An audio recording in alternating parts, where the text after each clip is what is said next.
Appearances matter a lot in politics. But in the end, the numbers matter more.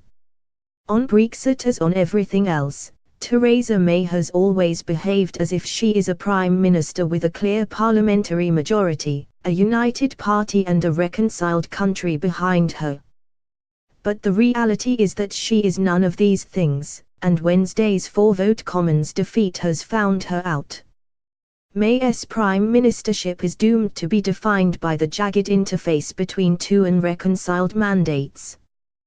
The first, on Brexit, she did not want but has inherited.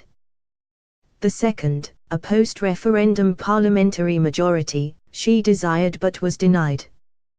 The disjunction between the two outcomes still shapes everything about her government. It is not sufficiently understood that May called the 2017 general election in part so that she would have a post-referendum parliamentary mandate to drive through the hard Brexit to which she committed, consulting only Nick Timothy in autumn 2016.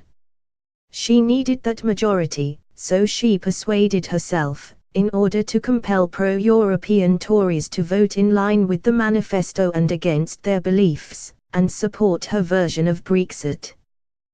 Politics today would be different if she had succeeded.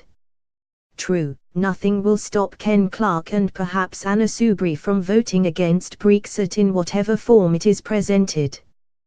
But May's attempt to parliamentarize the referendum result to translate an advisory plebiscite into a manifesto commitment for a re-elected representative government to carry out failed.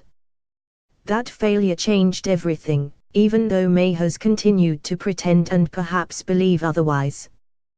The result was a corridor of uncertainty between the moral force of the Leave vote in 2016 and the moral depletion of the lost majority in 2017.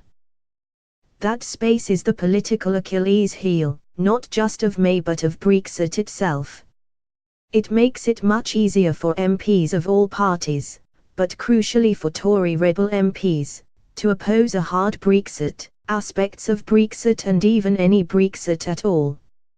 It has now permitted, in the words of yesterday's Daily Mail front page, 11 self-consumed malcontents, to pull the rug from under our EU negotiators in Wednesday's vote. Strictly speaking, this vote was not about Brexit at all, but about legislative process. Dominic Grieve's amendment is often described as a commitment to give Parliament a meaningful vote about the outcome of the Brexit talks between the UK and the EU. But it does not say this in the words that have now been added to Clause 9 of the EU Withdrawal Bill. Those new words say that ministers cannot now issue the regulations they intended to use to implement a Brexit deal without passing a new statute to authorise them. As several MPs from both sides of the Brexit argument pointed out in the debate this week, the government could have nipped the revolt in the bud by withdrawing the clause in the bill authorising the power to issue regulations.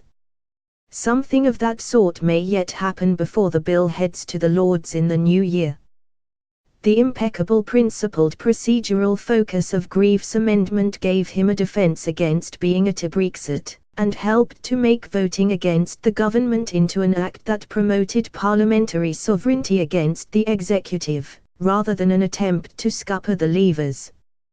But it also produced Wednesday afternoon's extended debate within a debate in which Oliver Letwey argued, surely correctly, that Grieve's amendment in practice permitted Parliament to throw out a Brexit deal and thus to throw out Brexit itself.